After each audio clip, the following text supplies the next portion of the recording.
Hello friends, welcome to ST Book 65. Today, we're going to explore something that might answer a lot of your questions. What's actually inside an incandescent or filament bulb? And if the glass breaks, will it still work as before? We'll test this out with a hands-on experiment.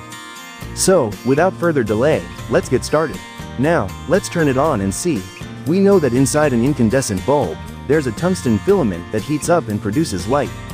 But if it's exposed to air, it can burn out instantly. That's why the bulb is usually filled with argon or nitrogen gas. Look at this, the bulb is glowing perfectly because the filament is intact, and the gas inside is protecting it. But what if we break the glass? Will the filament still work as before? Now that we've broken the glass,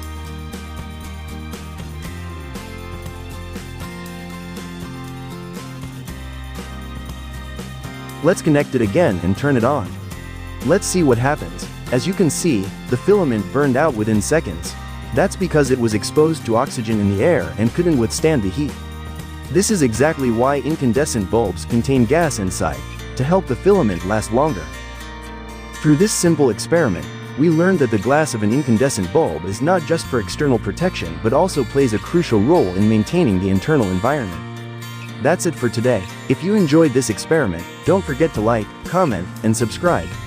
See you in the next video with another exciting electrical experiment.